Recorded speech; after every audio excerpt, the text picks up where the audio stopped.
Okay, so let's.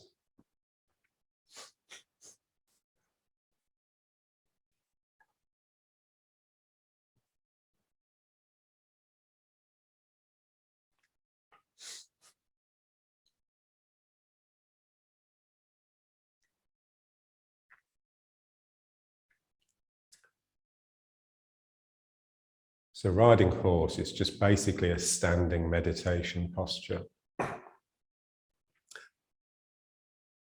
So the idea is exactly the same as it would be if you were doing seated meditation, to sort of quieten down, come into the body.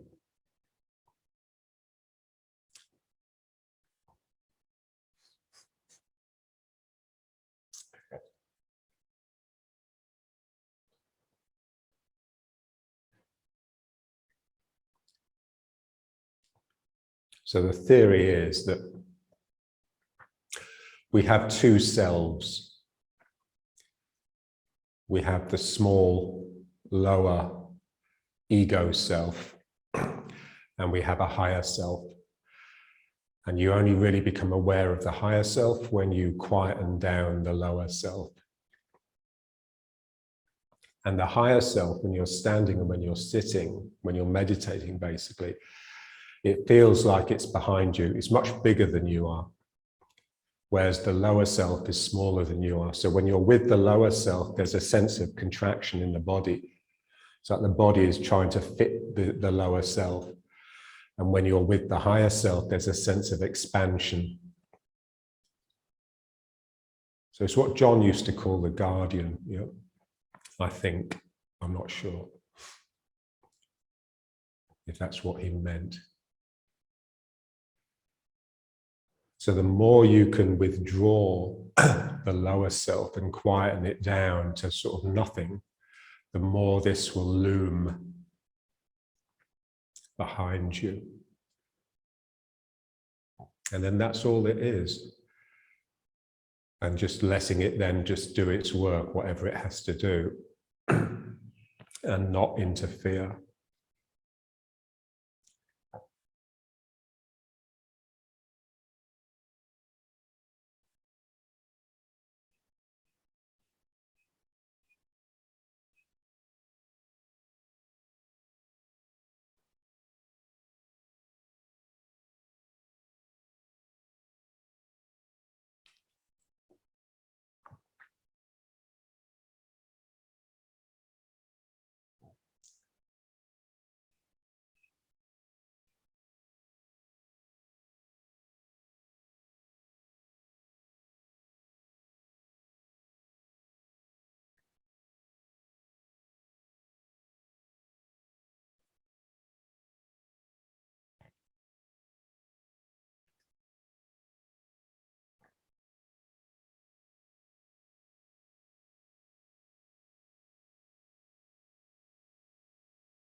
And then as we stand, in a sense, we're just trying to relax the back of the three dantians. So the min meng, the back of the spine, between the shoulder blades and the back of the head here, so that we can actually relax out and around.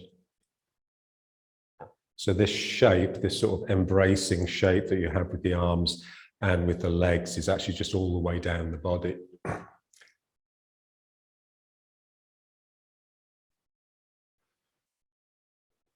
So as you quieten this down, you sort of drift backwards and take the shape of that higher self, which is behind you, just embracing the world in front.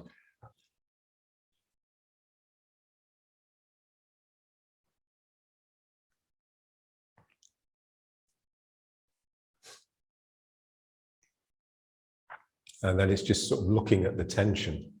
Why are we tense? Why do we hold on? It's not because we have to, it's because we're frightened and because we don't believe. Yeah? So when you can just lean back into that, it's almost like you're going to fall backwards and something holds you up behind.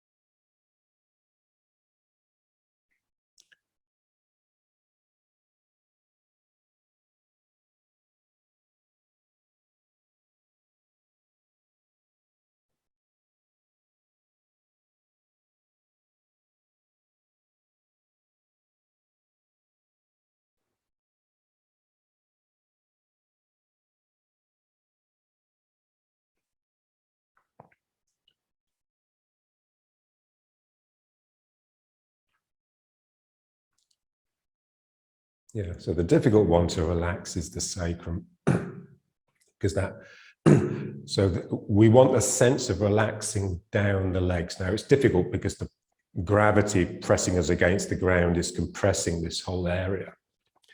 So let's just move a little bit. And just as you move into one foot, just feel the other one able to relax out. So you're compressing one side, but actually releasing the other side.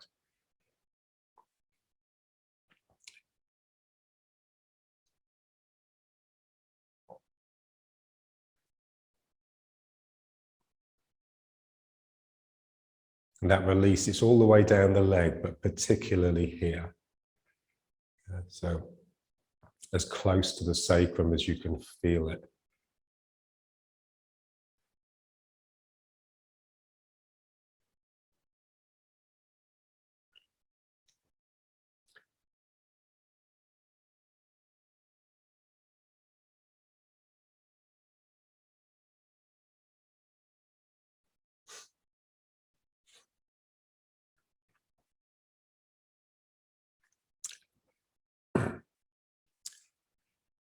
That's it. So as soon as we move, there's like a complementarity. So when we're standing in riding horse, basically both legs are doing the same thing, but then when we move, you've got one sort of concertinaing, sort of compressing and bending and folding, and the other one opening up. So you just want to feel that. In order to open this one up, this one has to be squashed a bit. Yeah. So just feel that relationship. So it's the squashing here that allows this one to open.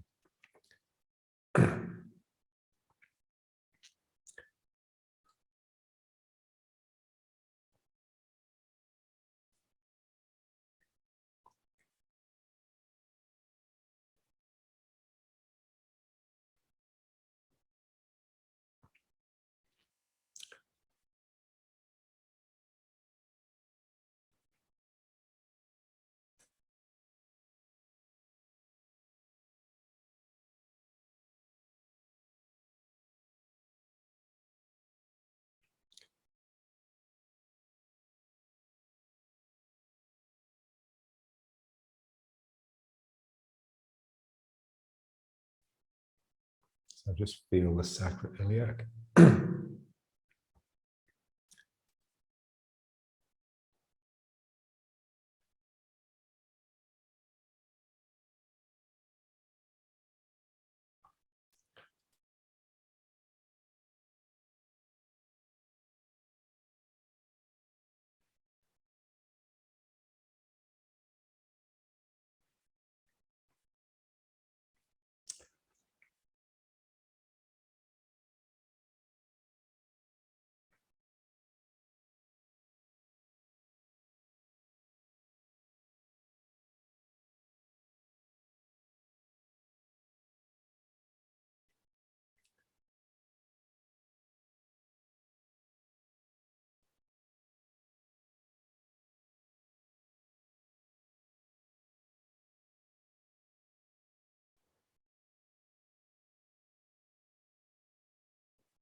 So it's like a spring loading, and then it unloads.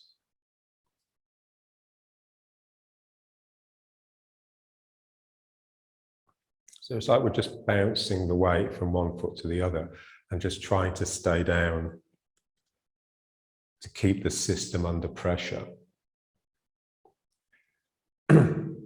so that it can remain continuous, so the movement can remain continuous.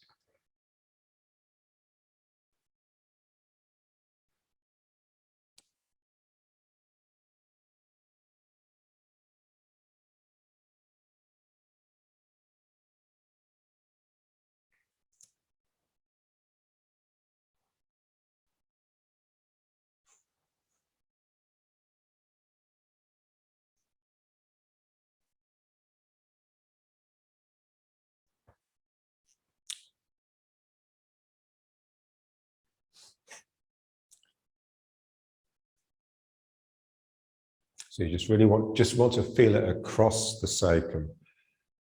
Yeah, so we want the roundness that we have in Tai Chi, you know, the no hollows, no projections, to come from our core rather than just from our limbs. Yeah, so the roundness in the legs and in the arms isn't just the arms taking a shape. That roundness is actually coming from my back, from my spine. And so where the limbs join the spine has to be able to open.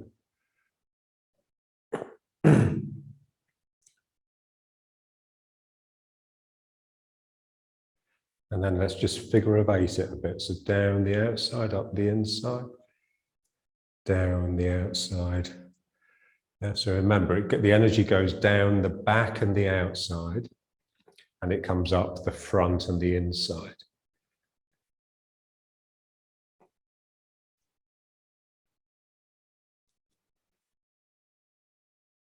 And of course, the important bit in the figure of 8 is where it crosses in the middle. And so that's where we have to really open it up so it can pop through.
So I really like that definition of resilience that I came across. So resilience is resistance, elasticity, vitality, and good mood.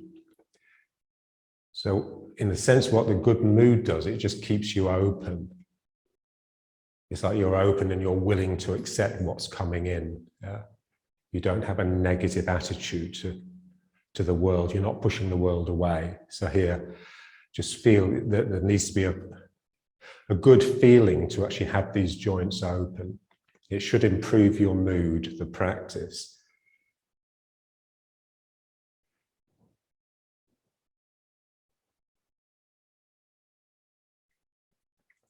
Yeah, so we need resistance. We need a sense that we're working against something. So that's like like imagining you're inside water or something and having to move against the water.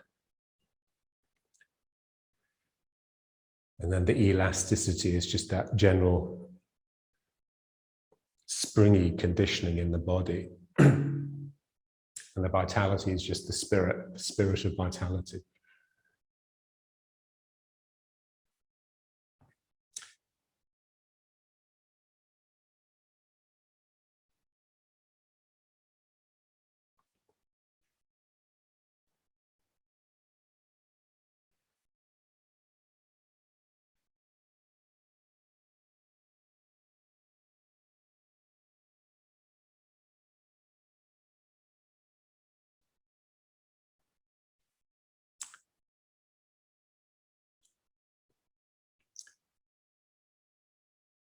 Down the back, up the front. This is one of the last things that sort of John was into before I left. He used to do like a Bagua walking, where he was just concentrating on the energy flowing down the back and up the front.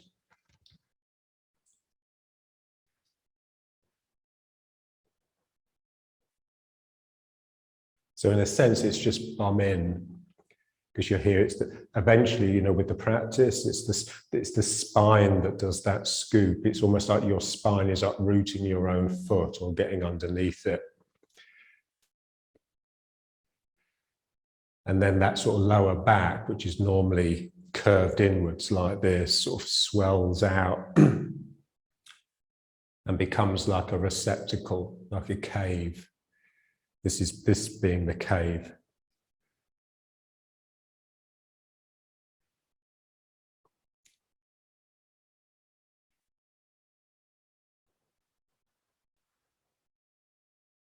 So you're not just going down, you're relaxing underneath like this. Ooh.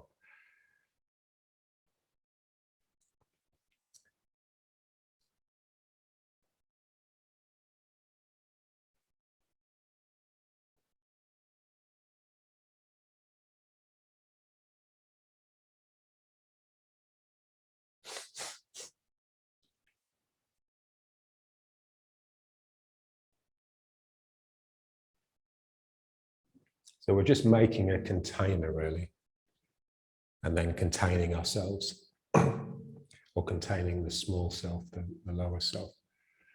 Ooh.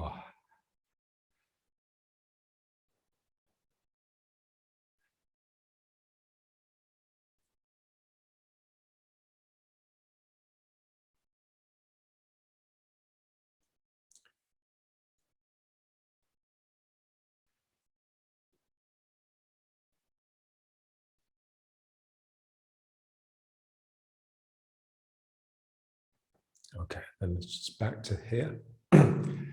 So there's a sense that you're containing on this plane, like you're making a big circle here, but more importantly, you're making a big circle here. So your spine becomes like the back of the circle. And your tail, you don't want to use force, so you don't want to use these muscles to pull the tail under. It just comes from just relaxing into your posture and from withdrawing this.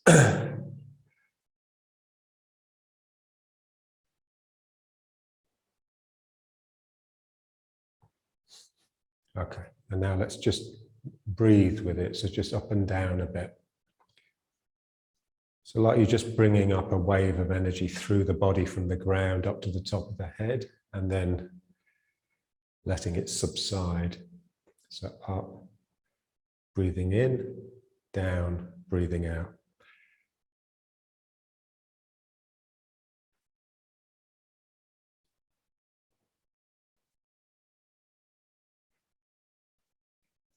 And bringing the hands up actually pushes you down into the legs.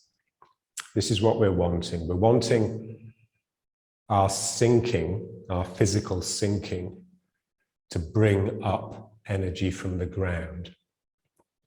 So it's taking our own energy down, but it's actually bringing something up from the ground. So here, I'm pulling my own body down, and something comes up from the ground that's got a much brighter quality, brighter and more alive than my own energy.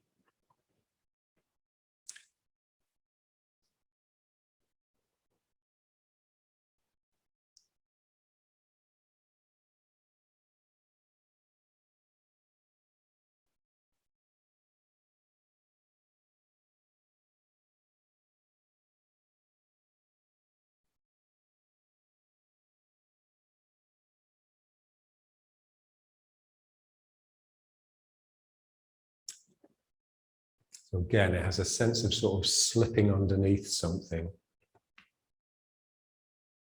So you're shrinking down, you're becoming imperceptible, as the philosophers say. You're becoming small.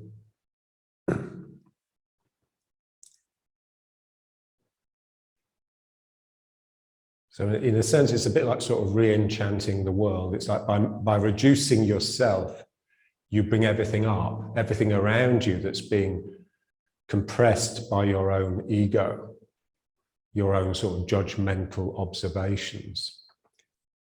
They can all swell out of themselves. They can become themselves.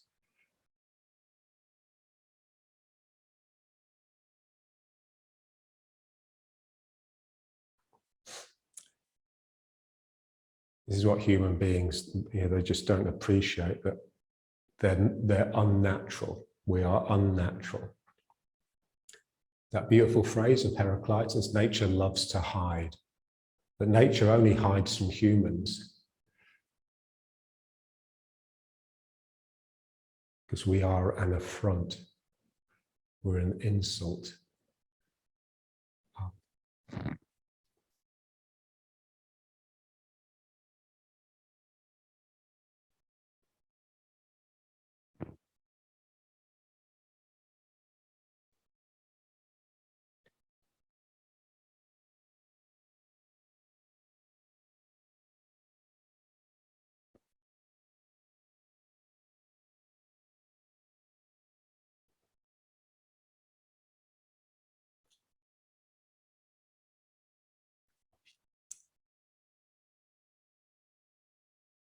And then just basically the same thing, but now on this plane.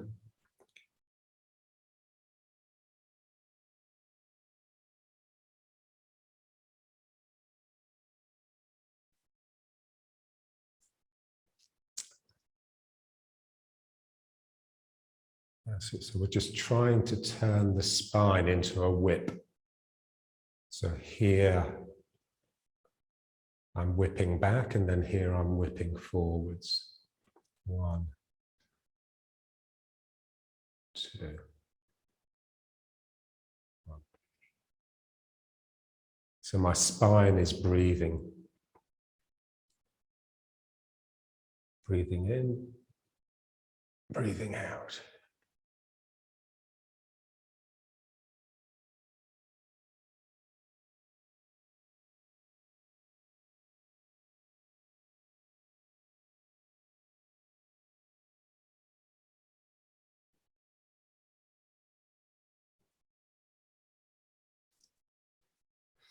It's really arching back.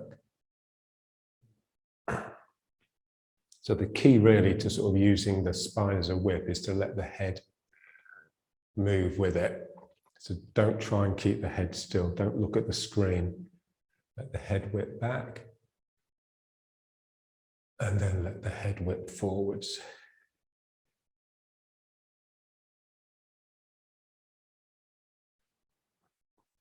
So your point of stability is the sort of min-meng, so the sacrum. So where the legs are holding your spine.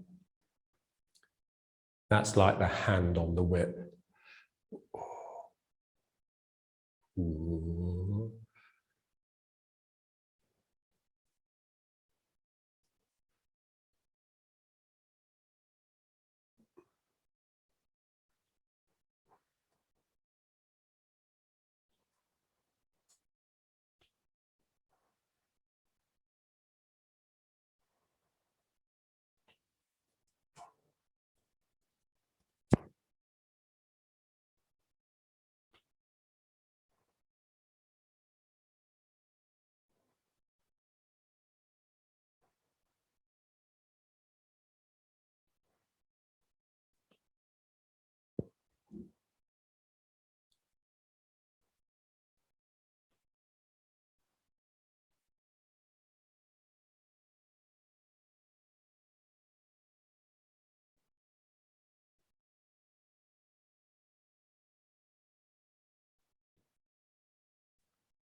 And then just belly. So belly pulling in. So it's all the same, it's just mind in a slightly different place. So now I'm localized in the dantian, whereas before I was in the whole spine. So pulling the belly in.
And then just on the vertical plane, so just now. And just imagine you're sort of going under the ground, you're going up the walls, you're going through the ceiling and then down. So you're taking the whole room. So the spine is still whipping, it's still arching back here and then flexing forwards here. And the belly is now in activity as well.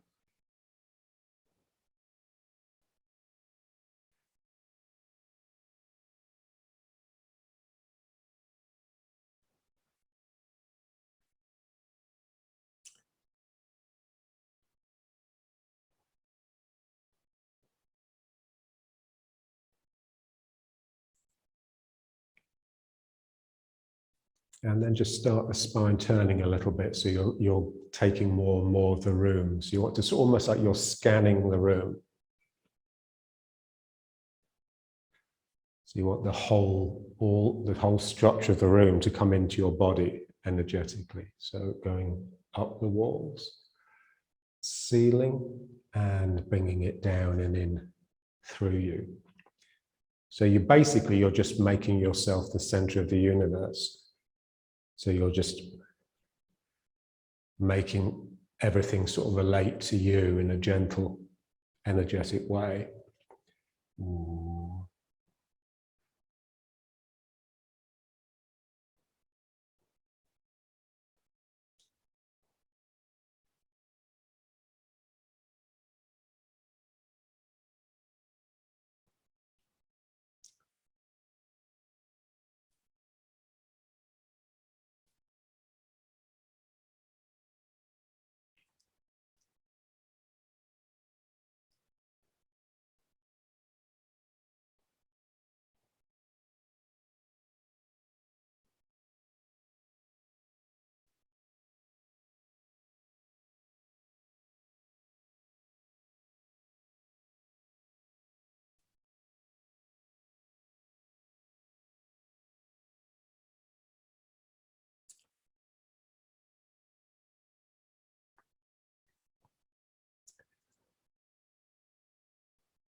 And then just back.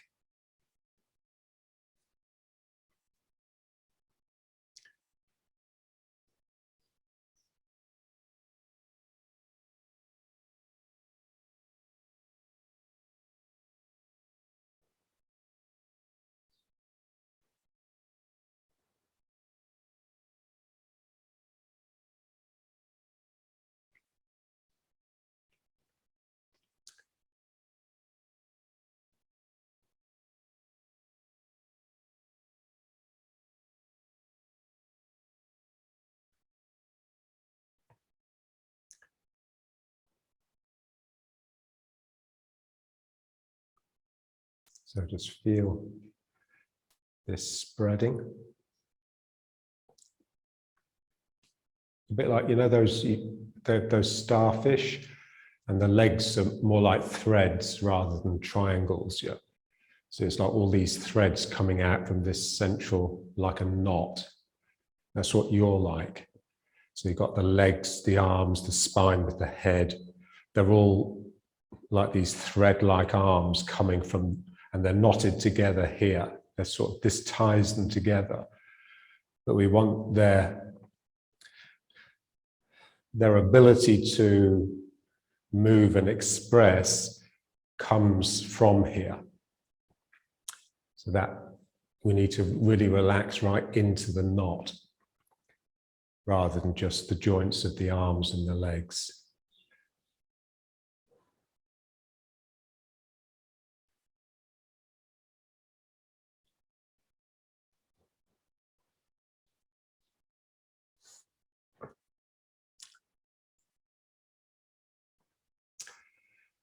And then just imagine how many joints there are in the spine, you know, how many vertebrae there are. So there's all this sort of, there's tremendous amount of potential movement.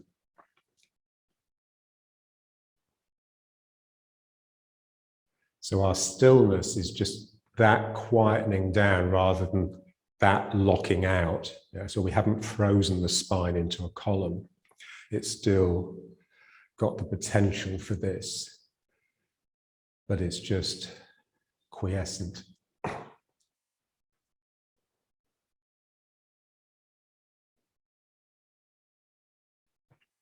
Same with the fingers.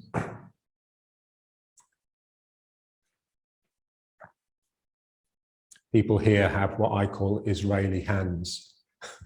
So stupid hands. Their hands are like a paw, like an animal's paw, where, like the opposite of a pianist's hand. So a pianist will be very conscious of every joint, every digit and every joint in their hand.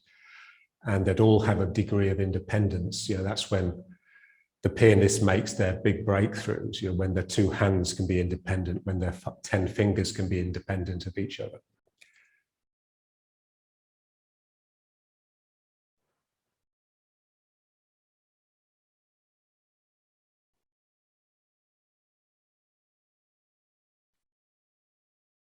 There's nothing worse than shaking hands with someone whose hand is just one lump.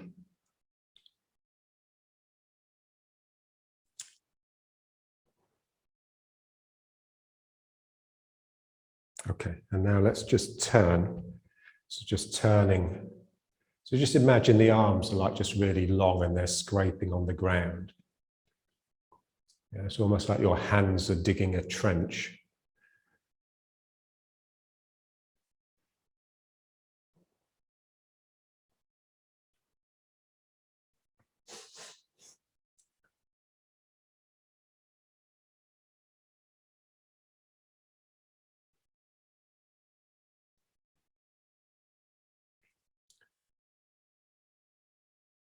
Yeah, so the arms are heavy, they're hanging from the shoulder. They're pulling the shoulder down. So we're always two things. Yeah, so a part of me is just letting the arm just relax and letting it go and letting it pull down. But then there's another deeper part that is actually holding on for dear life, otherwise my arm would dislocate. Yeah. So there's something inside the joint that is actually holding on. So we'd like to sort of be aware of both feelings, or both emotions, both moods. So there's a mood of just heaviness and letting go. And then within that, there's a mood of absolute togetherness, not so much holding on, but just integrality, you know?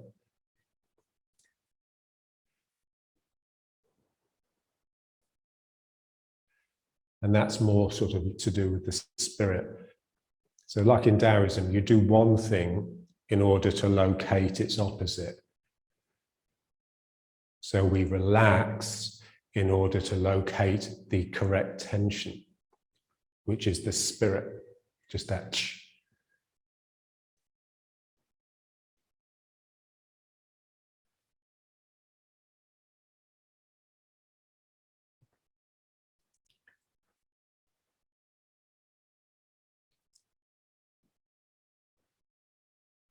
And the more speed you pick up, the more the arms will actually fly out. So the more they will pull at the shoulder.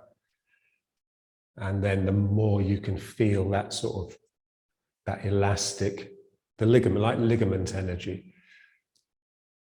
Ligament and tendon, sinew. So sinew energy. So we'd like to elastify that a little bit.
So we're just trying to sort of reorganize ourselves from the ground up. So grassroots, so from the root up. And most people are organized from the head down. So really feeling the ground, feeling the foot on the ground, the action of the foot on the ground. It's almost like the toes are trying to wriggle a little bit. So you don't want the foot to be dead. The foot is just like the hand. Same way we want activity and agility in the fingers. Same with the toes.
Yeah, so it's not just you working the legs.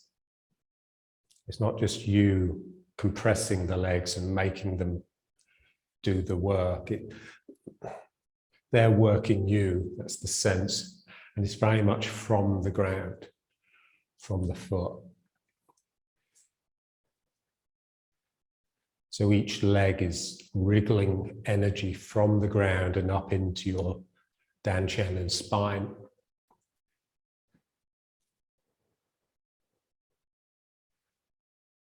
Because if you force it, if you force the legs to give you energy, then the energy that you get is always low quality.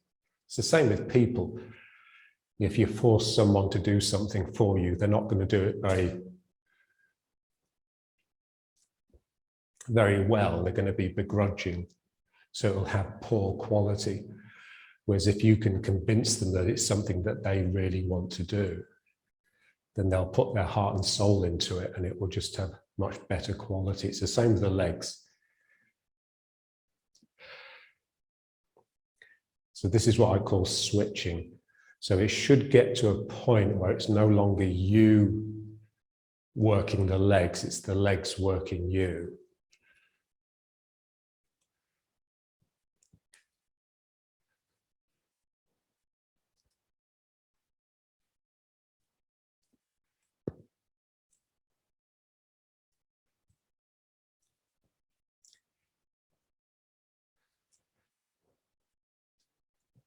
And then the mind just becomes like an embarrassment. It gets in the way. It's so obvious that it's not helping.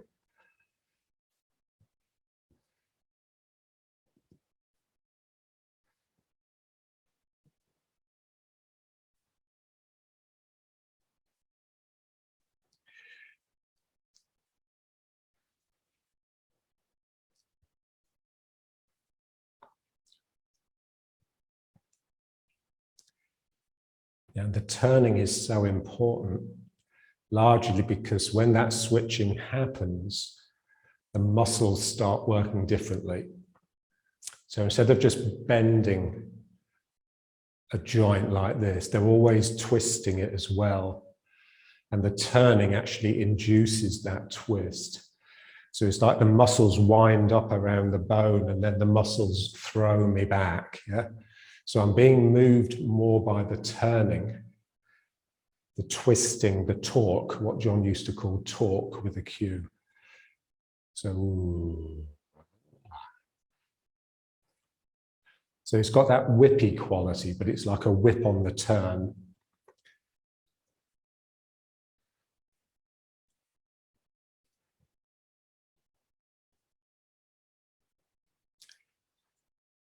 So this is really resilient. Yeah. So the resilience is really just your ability to recover, really.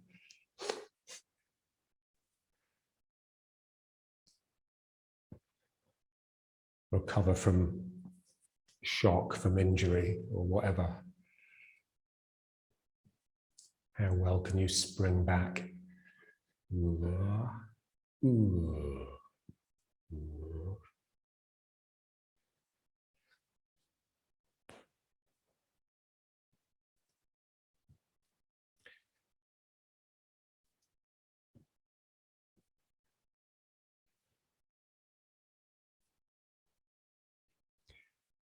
Okay, so now let's just bring it back.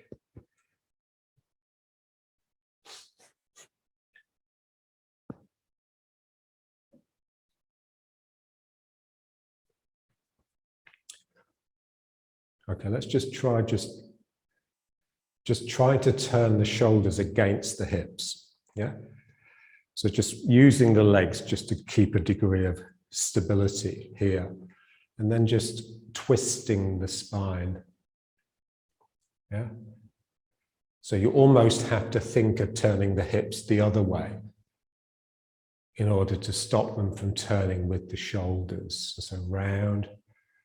So it's really interesting, this, because part of your body is turning one way and part's turning the other. And then the other side. And twist, but there's a real sense that your hips are turning the other way. They're not really, but you just don't want them to freeze. You don't want your legs just to lock the sacrum into stillness. Yeah, so if you turn the shoulders, it will pull the hips, so the hips actually need to turn the other way a little bit. And just feel the spine, and the idea is that you let the head go even more than the shoulders and the eyes go even more than the head. So it's the eyes that end up looking behind you.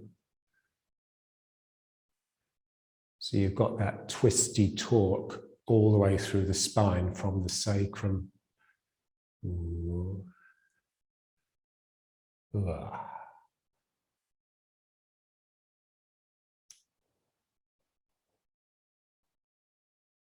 And just feel that the springiness that's in the twist is actually much more interesting than the springiness that is just on that sort of whippy plane.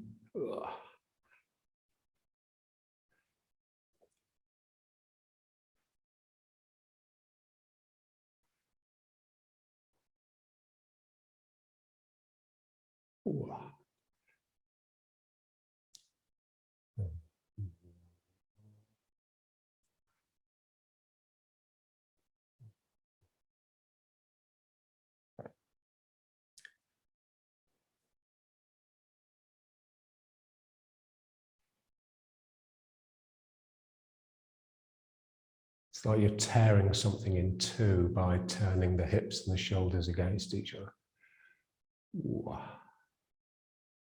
And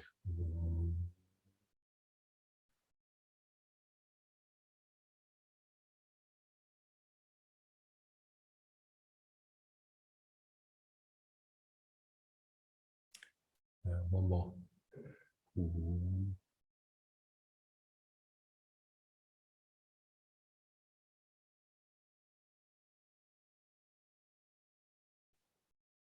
Good.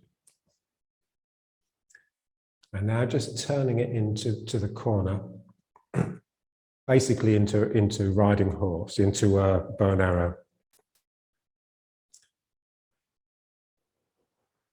And just feeling that. So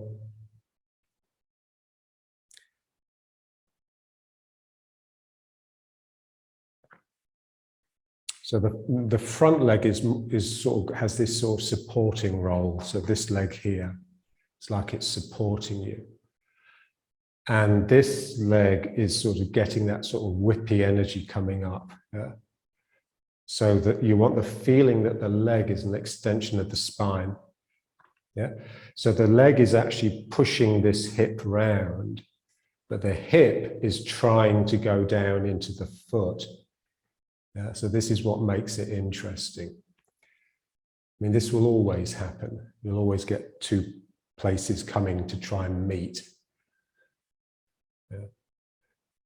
So the leg from the ground is actually pushing my body round, but the hip itself is trying to slip this way down into the foot. And then you get a real sense that the spine just extends down into the leg. And this is just supporting it all. This is just holding it up.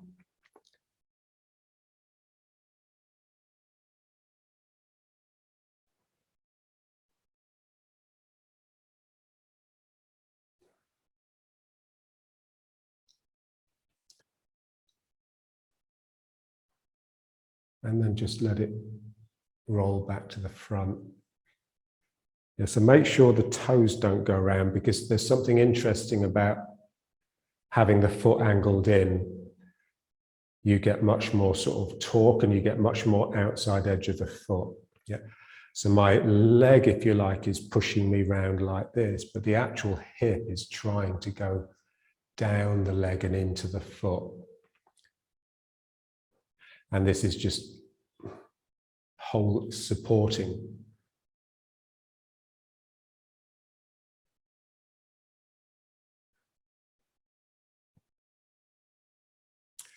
Yeah, so the course energy, so the cross energy is interesting, because it's a combination of just that coarse, supportive, bulky sort of energy that just comes from this leg and gradually becomes finer as it comes up. But it's also got this sort of whippy quality from the back leg. Yeah. So just feel it as as you come round, there's this sense here of something opening up in this leg here. Yeah, this is wanting to stay with the foot, but the foot is squeezing through that. And so the cross energy contains back leg as well. It contains this, yeah. And that's actually quite important because it gives a certain zing to the energy. Yeah, so when you're doing the form, you can just sort of pay attention to the back leg when you come into a front foot posture, and really try and connect with that back leg, almost like you're trying to straighten the back leg through the body and up the spine and into the arm. But the hip is almost getting left behind. Yeah.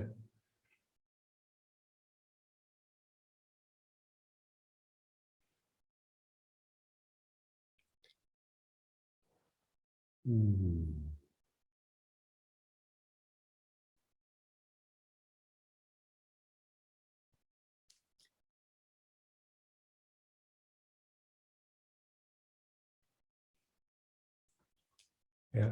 So the place where the weight is not is always much more interesting than where it is, because where the weight is, there's so much lack of detail. It's like so much is being crushed out just by that coarse heaviness. Yeah.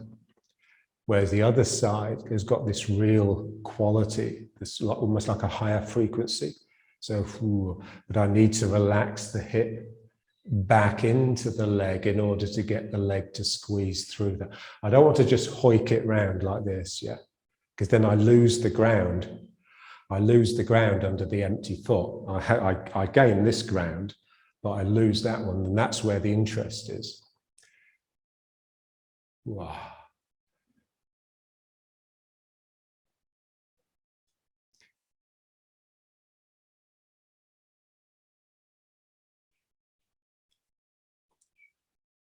Yeah. So it's just sort of paying attention to both legs as you shift the weight. So it's not just putting the mind in the leg where the weight is, or putting the mind in the leg. You need to keep an eye on both of them, yeah, and just keep them in some sort of balance.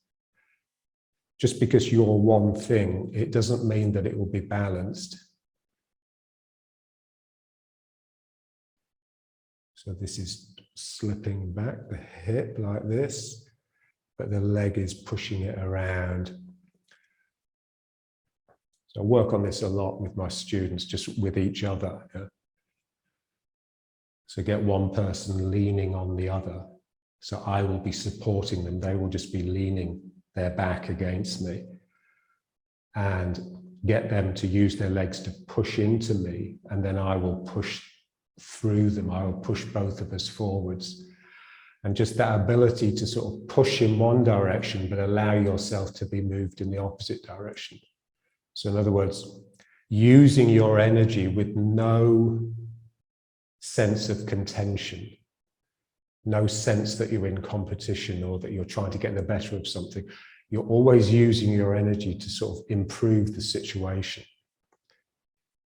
to bring a deeper harmony, and using your energy to generate better quality energy.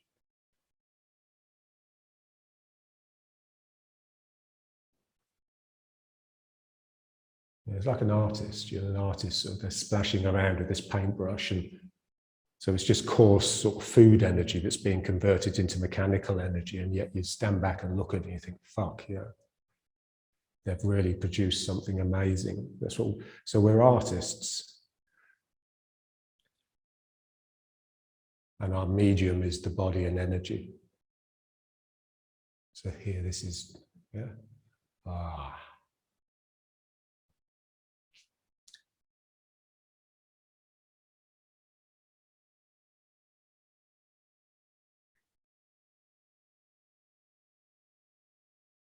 And you can just feel it in the two arms. So the arm that's on the same side of your body as the weighted foot, as the front foot, will have the same quality as the front leg. It'll be supportive and a bit heavy and a bit still in the wrong way. Whereas the back arm will have the same looseness and springiness and elasticity as the back leg.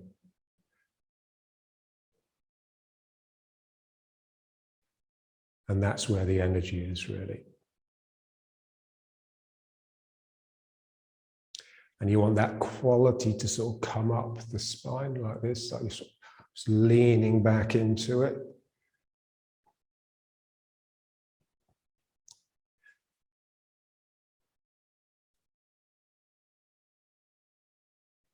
Like a gay man.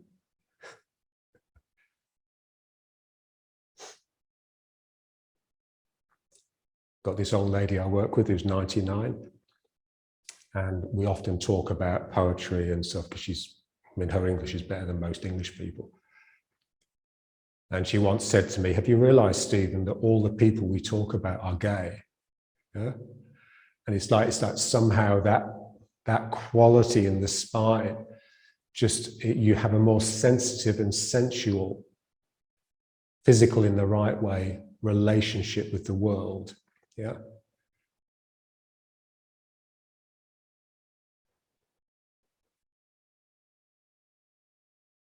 Ooh. And now let's just bring it back to the front and then just let it settle.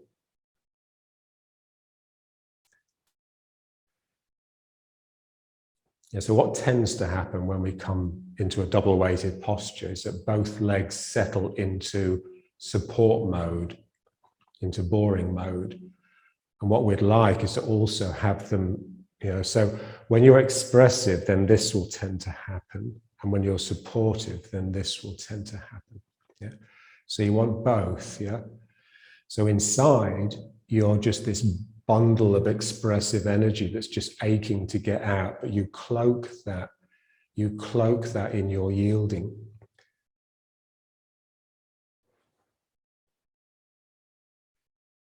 And it's moving all the time. You never freeze. That's the death of anything.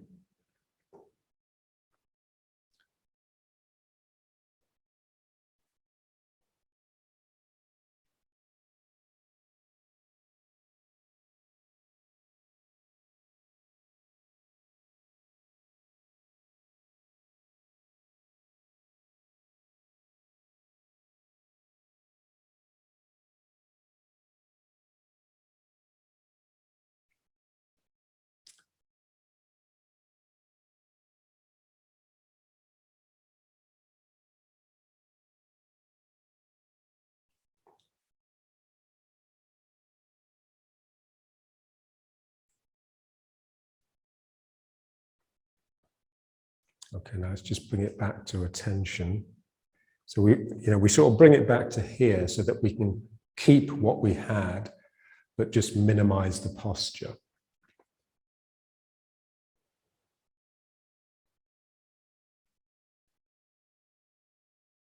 Yeah, so just feel the sort of the slumping Tai Chi master cloaking the exuberant yoga master. Yeah. So you need both.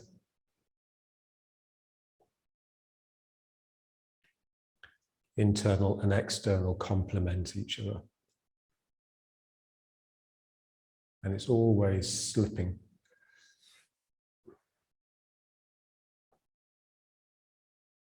And the slip can be this way, but it can also be this way.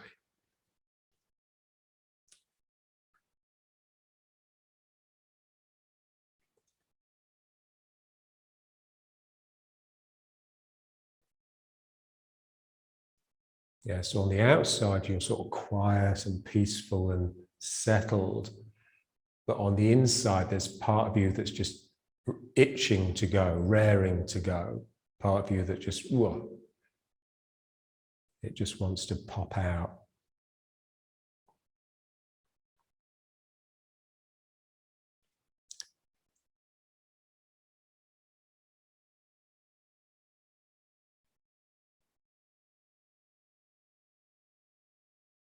So the spirit is excited, but internally gathered.